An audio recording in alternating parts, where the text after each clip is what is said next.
যাই হোক, এই কাজগুলা করার জন্য হেনিম্যান 6টি সংস্করণের মধ্যে 6টি ভূমিকা লিখেছেন। ভূমিকাগুলো প্রত্যেকটা বইয়ের ভূমিকাটা হলো, ভূমিকা কিন্তু আগে লেখা হয় না, আগেও বলেছি, ভূমিকা লেখা হয় পরে। বইয়ের ভূমিকা লেখা কেউ বই লেখা আরম্ভ করে না, একটা বই শেষ করার পরে ভূমিকাটা লেখা। এই ভূমিকাটার মধ্যে জিস্ট কথাটা আমরা পাই, যে কথাটা বলা হয় না, বইয়ের ভিতরে বলতে যাওয়া পুরাটা ক্লিয়ার করা যায় না, সেই এক্সাক্ট কথাটা, যে প্রয়োজনীয় কথাটা এখানে বলা হচ্ছে। যেই প্রয়োজনীয় কথাটা না জানলে আপনি ভিতরে প্রবেশ করতে পারবেন না। দরজায় তালা দেওয়া আছে, জানলা দিয়া, ভাঙা জানলা দিয়া যদি আপনি ঢোকেন, দরজায় ঢোকার স্বাদ পাওয়া যায় না। যার জন্য ভূমিকাটা পড়ে ভূমিকার ভিতর দিয়ে যেতে হয়, তাইলে আপনি পুরো ঘরে ঢোকার আমেজটা আপনি অনুভব করতে পারবেন। এই জন্য আমি চাই যে একটু ভূমিকাগুলাকে সংক্ষিপ্ত আলোচনা করে, সংক্ষিপ্ত খুব বেশি। অর্গানন বইটার মধ্যে 4টা পার্ট আছে, 4টা পার্টে অর্গানন, 4টা অংশের ভূমিকা আছে 6টা। প্রথম পার্টে আছে ভূমিকা 6টা, তারপরে সূচিপত্র দেওয়ার আগে নিয়ম ছিল, এটা থাকতে পারে। মুখবন্ধ আছে, একটা বড় মুখবন্ধ। মুখবন্ধটা আসলে হয় কি, মুখবন্ধটা তিনি একটা প্রবন্ধ লিখছিলেন অর্গানন লেখার আগে।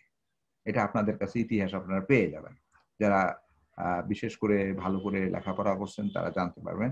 মুখবন্ধটা লিখেছিলেন আগে, মুখবন্ধটা পরে লেখা নাই, সেটা অনেক আগে, অর্গানন লেখার আগে। ওইটাকে কাটছাঁট করে তিনি মুখবন্ধ হিসাবে দিয়ে দিচ্ছেন। অনেক বড় একটা প্রবন্ধ লিখছিলেন, মানে অনেক বিগত দিনের ইতিহাস আর পর্যালোচনা করে। এইখানে এসে আমরা কি করতে পারি, মুখবন্ধটা আমরা পড়ে নেব।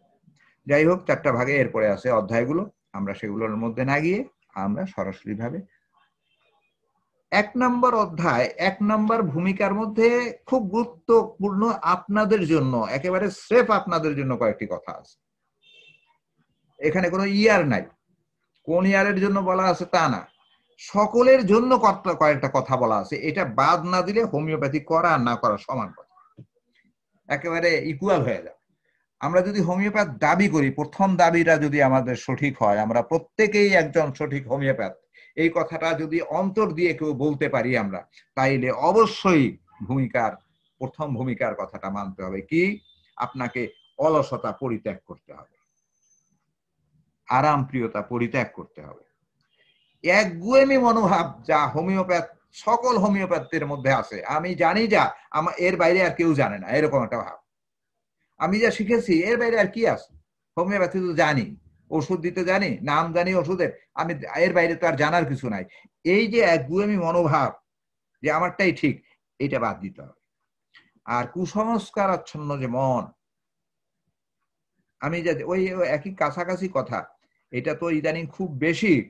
ব্রাইনিয়া দিয়া রুগী ভালো করছি, তো ব্রাইনিয়া দিয়া এই রুগীও ভালো হবে, অ্যাকোনাইট দিয়া অমুকে ভালো করছে, এইটা অ্যাকোনাইট দিলেই ভালো হয়ে যাবে। বড় বড় লেখকরা বলছে যে এই লক্ষণের উপরে এটা দিয়ে দেন, আমিও এটা অন্ধের মতো দিচ্ছি। এটা কুসংস্কারাচ্ছন্ন মনের মধ্যে। এই 4টা জিনিসকে ত্যাগ না করলে, এই ত্যাগ করার কথা হ্যানিম্যান ভূমিকার 1 নম্বরে বলেছে।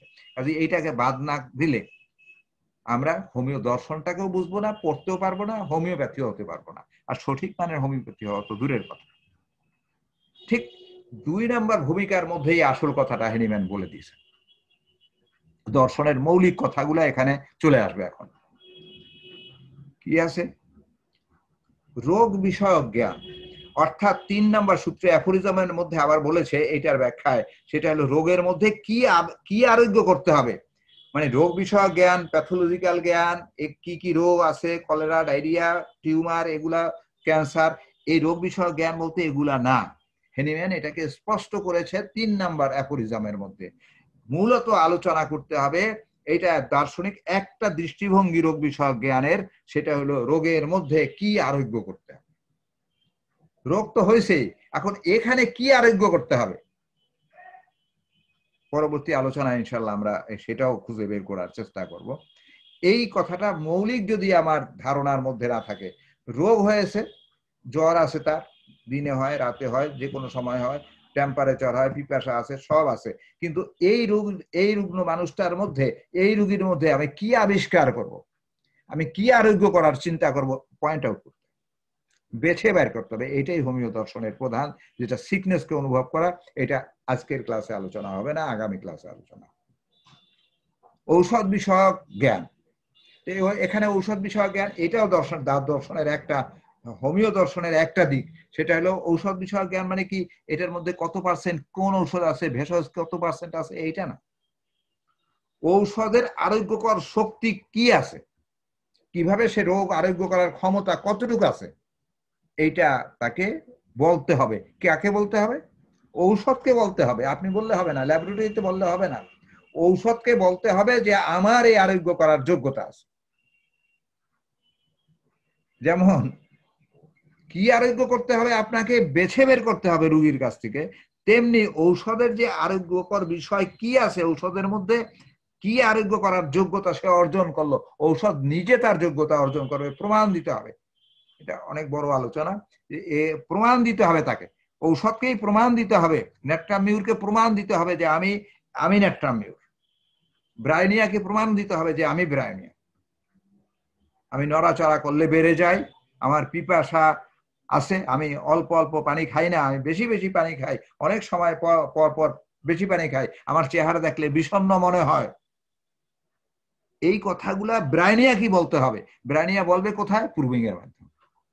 নেট্রামিউরকে নেট্রামিউরের কথা বলতে হবে, সালফারকে সালফারের কথা বলতে হবে। প্রত্যেকটা ওষুধ তার প্রমাণ দিতে হবে, নির্ধারিত ভাবে প্রমাণ দিতে হবে যে আমি ব্রায়োনিয়া, আমি সালফার। তার প্রমাণগুলো যদি আমরা মনে রাখতে পারি তাইলে তো আমরা ডাক্তার। প্রত্যেকটা ঔষধের প্রমাণিত সত্যগুলা আমার অন্তরে যদি গেঁথে যায় তাইলে তো আমি ঔষধের জ্ঞানটা অর্জন করবে। এইটাই ফিলোসফি, এইটাই আরোগ্য দর্শন। অনুমানমূলক দেওয়া হবে না। আর সদৃশ করতে হবে। সেখানে ঔষধ প্রয়োগের যে ধারা হ্যানিম্যান দিয়ে গেছেন, মাত্রা জ্ঞান দিয়ে গেছেন, এই বিষয়টা সুস্পষ্ট ভাবে আমাদেরকে আলোচনা করতে হবে। আজকে এই আলোচনাগুলো হবে না, ধীরে ধীরে ইনশাআল্লাহ আমরা প্রত্যেকটা বিষয়ই আমরা আলোচনার মধ্যে চলে আসবো। আমার মনে হয় বন্ধ হয়ে যাবে, তারপরও আমার এই যে যতটুকু আলোচনা করা দরকার আমি ততটুকু শেষ করব ইনশাআল্লাহ, হয়তো 10 মিনিট বেশি লাগবে। তো যদি বন্ধ হয়ে যায় আলোচনা চলতে চলতে, আপনারা আবার ইন করবেন, 2-3 মিনিটের মধ্যেই আমি আবার আলোচনা শুরু করে দেব। এই জন্যই হ্যানিম্যান 3 নাম্বার অ্যাফোরিজমের মধ্যে আশা করেন যে হয়তো আমি একদিন থাকবো না। আপনারা যারা এখানে উপস্থিত আছেন, অর্থাৎ ডাক্তারদের উদ্দেশ্যে বলতেছেন যে হয়তো আমি থাকবো না, কিন্তু হোমিওপ্যাথি থাকবে, তখন আপনারা এটার স্বাদ উপভোগ করবেন, আপনারা সঠিক মানের ডাক্তার হবেন। 3 নাম্বার অ্যাফোরিজমের মধ্যে কথাটা আছে। 3 নাম্বার অ্যাফোরিজম তো না, 3 নাম্বার ভূমিকায়, 3য় খণ্ডের ভূমিকায় হ্যানিম্যানের এই খণ্ড আছে। চতুর্থ সংস্করণের ভূমিকার মধ্যে যে কথাটা আসছে, নতুন একটা কথা, যেটা 1 নাম্বার অ্যাফোরিজমেও ছিল, সেখানে জীবনী শক্তির একটু কথা আছে, আর 4 নাম্বার ভূমিকার মধ্যে সেটাকে স্পষ্ট করে দিয়েছে। আত্মসাহায্য বিশ্লেষণ করলে জীবনী শক্তির স্বরূপটা উদ্ঘাটিত হয়, এই কথাটা বলা আছে। আত্মসাহায্যে অর্থাৎ নিজেকে চিনতে যদি যাই, আমি নিজেকে যদি ভাবতে যাই, নিজেকে সাহায্য করার যে জ্ঞান, এটা যদি অর্জন করতে যাই, তাহলে আমাকে অবশ্যই জীবনী শক্তি সম্পর্কে সুস্পষ্ট ধারণা করতে হবে। হোমিওপ্যাথির ধারণা মরে যাবে যদি জীবনী শক্তির ধারণা ভ্যানিশ করে দেওয়া হয়। এই জন্য জীবনী শক্তি সম্পর্কে ব্যাপক আলোচনা জানা দরকার আছে, অন্ততপক্ষে আমাদের অন্তঃকরণে গেঁথে রাখতে হবে। জীবনী শক্তি না বুঝলে মায়াজাম বুঝবেন না, জীবনী শক্তি না বুঝলে ঔষধ প্রয়োগের যে ধারণা তা বুঝবেন না, কেন পটেন্টাইজেশন যে লাগবে, ঔষধ শক্তিকরণ করা লাগবে, সেইটা অর্থহীন হয়ে যাবে, সদৃশ্য বিধান অচল হয়ে যাবে। কাজেই জীবনী শক্তি সম্পর্কে ব্যাপক ধারণা ইনশাআল্লাহ আমরা এই 2-3টা ক্লাসের মধ্যে, প্রথম দিকের ক্লাসের মধ্যে এগুলো আমরা শেষ করে দেব। 5ম সংস্করণে, এখানে যেহেতু 5ম সংস্করণে এটা উল্লেখ করা আছে, হ্যানিম্যান উল্লেখ করেছেন জীবনী শক্তি সম্পর্কে ব্যাপক কথা উল্লেখ করেছেন। জীবনী শক্তি একটা শক্তি, ঔষধ শক্তি জীবনী শক্তির সামঞ্জস্যপূর্ণ আরেকটা শক্তি যদি হয়, তাইলে ঔষধ শক্তি সেইখানে গিয়ে কাজ করবে, তাইলে সদৃশ বিধান অনুযায়ী সব শক্তির খেলা। জীবনী শক্তি, ঔষধ শক্তি, রোগ শক্তি, এই তিনটা শক্তি সম্পর্কে সুস্পষ্ট ধারণা এইটা প্রায় 9 থেকে 23 নম্বর সূত্রের মধ্যে একেবারে স্পষ্ট করে শক্তি গতিশীলতার কথা বলা আছে। ফার্স্ট যখন প্রথম যে বেসিক কোর্সের মধ্যে এই ধারণাটা একটু আমরা আলোচনা করেছি। এটাই সদৃশ্য বিধান। এখান থেকে পঞ্চম সংস্করণের ভূমিকায় আরো ব্যাপক কথা বলেছেন হ্যানিম্যান। সেখান থেকে যে কথাগুলো বেরিয়ে আসছে সেটা কিন্তু একটা দার্শনিক কথা। প্রুভিং কৃত ঔষধ লাগবে প্রুভিং করা, অর্থাৎ যে কথাটা আগে আমি বললাম যে ঔষধকেই প্রমাণ করতে হবে যে ঔষধ আমি এগুলো ভালো করব, তাকেই প্রমাণ করতে হবে। এটা অন্যে প্রমাণ করলে হবে না, ল্যাবরেটরিতে প্রমাণ করলে হবে না, গবেষণাগারে প্রমাণ করলে হবে না, ঔষধকেই প্রমাণ দিতে হবে, নিদর্শন দিতে হবে। সেটা প্রুভিং ছাড়া সম্ভব নয়। এই জন্য প্রুভিংকৃত ঔষধ ছাড়া ব্যবহার করতে হ্যানিম্যান নিষেধ করেছে। সুনির্বাচিত ঔষধ, জীবনী শক্তি যেহেতু বিশ্বাস করি, জীবনী শক্তির সাথে সামঞ্জস্যপূর্ণ যেসব লক্ষণ জীবনী শক্তি স্পষ্টভাবে আমাদেরকে শো করলো, দেখালো, ঠিক ওইভাবে ঔষধও কিছু লক্ষণ আমাদেরকে দেখায়। সেগুলো আমরা বেছে বেছে বের করব ঔষধগুলোর থেকে। তাহলে ঔষধটা সুনির্বাচিত হইতে হবে। ঔষধ নির্বাচনের ব্যাপারেও আমরা সামনে কথা বলবো ইনশাল্লাহ। একটি মাত্র ঔষধ দিতে হবে। জীবনী শক্তি একটা, আপনার দেহ একটা, ঔষধ একটা, আর মাত্রা হবে সূক্ষ্ম। এইসব কথা পঞ্চম সংস্করণে ব্যাপকভাবে বলা আছে। পঞ্চম থেকে ষষ্ঠ সংস্করণে এসে ষষ্ঠ সংস্করণের ভূমিকার মধ্যে খুব একটা পরিবর্তন লক্ষণীয় নয়, কিন্তু গুরুত্বপূর্ণ যে লক্ষণটা পরিবর্তন লক্ষ্য করা যায় সেটা একটা মারাত্মক, এবং সেটা আমরা অনেকে মানি না। সেটা হলো হ্যানিম্যান এটা বলেছেন যে এই পদ্ধতিটাকে ষষ্ঠ সংস্করণে যে কথাটা বলেছেন সেটা হলো প্রকৃত আরোগ্য কলা, ট্রু হিলিং আর্ট শব্দটা ব্যবহার করেছেন। প্রকৃত আরোগ্য কলা এটাকে এস্টাবলিশ করেছেন। আর একটা কথা তিনি এখানে বলেছেন, the most nearly perfected of all, এটা অর্গানন সম্পর্কে বলেছেন। কেমন এই সুদূর, এই যে তার এই যে চিন্তা ভাবনা, হ্যানিম্যান যে একদম দার্শনিক ছিলেন তার এটা একটা বিরাট প্রমাণ। শেষ কথা তিনি বলে যাননি যে অর্গাননকে তিনি নিয়ারলি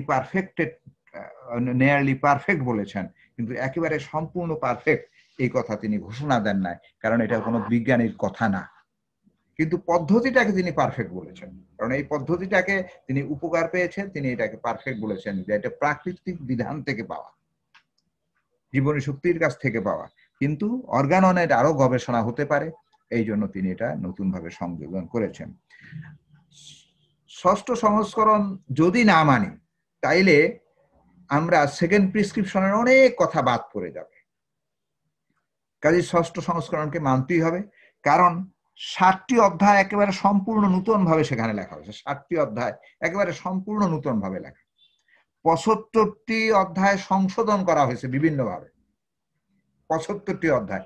এখন এখানে একটা একটা করে যদি আমি আলোচনা করি, এই আলোচনার জায়গা এটা না, এটা ভিন্ন আলোচনার জায়গা।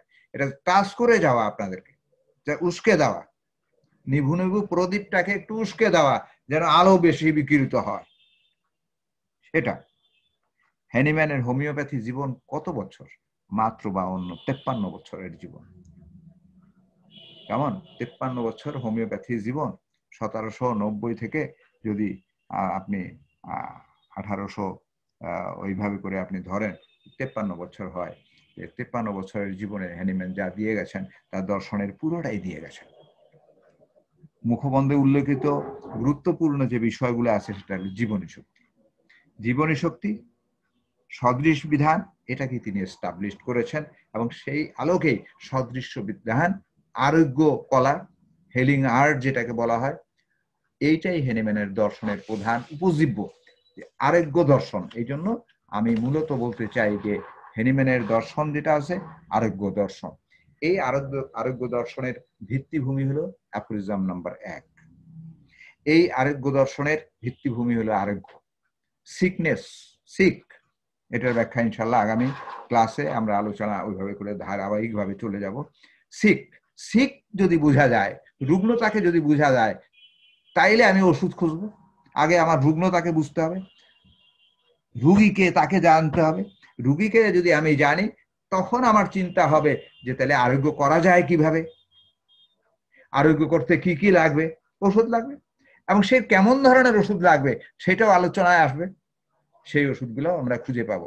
কি করতে হবে আমাকে, এই রুগীকে আরোগ্য করতে হলে কি করতে হবে, আমার লক্ষণ সমষ্টি জানতে হবে। কিভাবে আমরা জানবো, এই কথাগুলো প্র্যাকটিক্যালি আমরা ইনশাআল্লাহ এই আজকের ভূমিকার আলোচনার পরে প্র্যাকটিক্যালি আমরা জানতে পারবো যে আমরা কিভাবে অগ্রসর হব। তা ভিত্তি ভূমিকা আমরা জেনে গেলাম। সিকনেস বা সিক, এটাই হলো দর্শনের প্রধান উপজীব্য বিষয়। আর আরেকটি বিষয় কি, যে বিষয়টা যে এক যার উপরে ভিত্তি করে এই দর্শনটা দাঁড়িয়ে আছে সেটা হলো অ্যাফোরিজম এক। এই দুটা কথা জানলাম। আর এখান থেকে আমরা অর্গানন থেকে মন্থন করে কয়েকটা নীতি আমরা খুঁজে পেয়েছি ভূমিকার আলোকে। এই ভূমিকার আলোকে যে কথাগুলো পেয়েছি সেইটাই মূল অর্গাননের সব জায়গায় ছড়িয়ে ছিটিয়ে রয়েছে। সেটা কি, এটাকে নীতি ও আদর্শ আমরা বলতে পারি, যেটা আলোচনা ধীরে ধীরে হবে। আজকে ভিত্তিভূমিটার পয়েন্ট আউটটা করে দিতে পারি। এখান থেকে আমরা বুঝবো, একটা শব্দ দিয়ে আমি কথাটা বলি মনে রাখার সুবিধার জন্য, মনে রাখার সুবিধার জন্য, যে 7টা কথা যেন আমাদের মনে পড়ে। সেই মনে পড়া 7টা কথা কি, আমি একটা ইংরেজি শব্দ দিয়ে কথাটা বলি। ট্রিপস, ট্রিপস জার্মানির একটা ইয়ের নাম আর কি, একটা ইউনিভার্সিটির নাম, সেখান থেকে অনার্সের ডিগ্রি দেওয়া হয়। যাই হোক, এই ট্রিপস শব্দটার TPS আমি 3টা অক্ষর নিয়েছি বুঝার জন্য। TPS এইটা হলো মূল ভিত্তি। হেনিম্যানের এই অর্গাননকে বুঝার জন্য, চিকিৎসাকে বুঝার জন্য, দর্শনকে বুঝার জন্য এই 3টা অক্ষরের যদি আমি অ্যাব্রিভিয়েশনটা জেনে নেই তাইলে 7টা কথা পাবো আমি। ওই 7টি কথা যদি আমি জানি তাহলে আমার ভালো করে যদি আমি বুঝতে পারি, উপলব্ধি করতে পারি, তাইলে আমি ইনশাআল্লাহ হোমিওপ্যাথ ভালো একজন, আমার যে প্রথম আহ্বান যে আমরা প্রত্যেকেই একজন সঠিক হোমিওপ্যাথ এইটা হতে পারবো বলে আমার বিশ্বাস। কি সেগুলো? এক, ট্রিট দ্য পেশেন্ট, রুগ্নকে বুঝতে হবে, রুগীকে বুঝতে হবে, আর তাকে চিকিৎসা করতে হবে। Treat the patient. সিকটাকে বুঝতে হবে, আগামী ক্লাসে সিকের ব্যাপারে আলোচনা হবে। এই সিকটাকে বুঝতে হবে ভালো করে, রুগ্নতাকে বুঝতে হবে, এই রুগ্নতাটা কি, মানুষ কিভাবে রুগ্ন হয়, এইটা যদি বুঝি তাইলে তাকে আরোগ্য করতে হবে। এই পেশেন্টটাকে, এই সিকনেসটাকে দূর করতে হবে স্বাস্থ্যের দিকে, এটাকে আমার বুঝতে হবে। এটাকে বুঝতে হলে টি দিয়া, টি, ট্রিট দ্য পেশেন্ট। আর আরেকটা জিনিস আছে টোটালিটি অফ সিমটম, যেটা যার মাধ্যমে আমরা ইন্ডিভিজুয়ালাইজেশন করি, অর্থাৎ ব্যক্তি স্বাতন্ত্র্য নির্ণয় করি, ব্যক্তিকে চিনতে চেষ্টা করি, সেটা হলো টোটালিটি অফ সিমটম। সেই টোটালিটি অফ সিমটমের মধ্যে কি কি থাকা দরকার, কোন আনুষঙ্গিক গুলো থাকলে আমরা টোটালিটি অফ সিমটম মানুষটাকে চিনতে পারবো, বুঝতে পারবো, আমি রুগ্নটাকে বুঝতে পারবো। ওই সিককে বুঝার জন্য টোটালিটি অফ সিমটম দরকার। এটা আলোচনা হবে সামনে, এটা আমরা পেয়ে যাব। আর এরপরে পি দ্বারা দুটা জিনিসকে আমরা বুঝি। যখনই আমি সিকনেস বুঝে যাব তখনই আমার মেডিসিন দরকার। সিকনেস বুঝলাম, এখন আমি মেডিসিনকে বুঝবো, মেডিসিনের জ্ঞান আমার অবশ্যই দরকার হবে। সোজা কথা, এটা নতুন বানানো কোনো কথা না। রেফারেন্স গুলো আমি দিতে পারি, রেফারেন্স গুলো আমি দিয়ে দিতে পারি, রেফারেন্স দেওয়ার দরকার নাই। প্রুভিং জানতে হবে, মেডিসিনকে প্রমাণ দিতে হবে যে সে সিকনেসটাকে দূর করার যোগ্যতা রাখে, এটা নাম প্রুভিং। এবং যে মেডিসিনটা এই যোগ্যতা রাখে তাকে আসলে পটেন্টাইজ করতে হবে, সোজা কথা।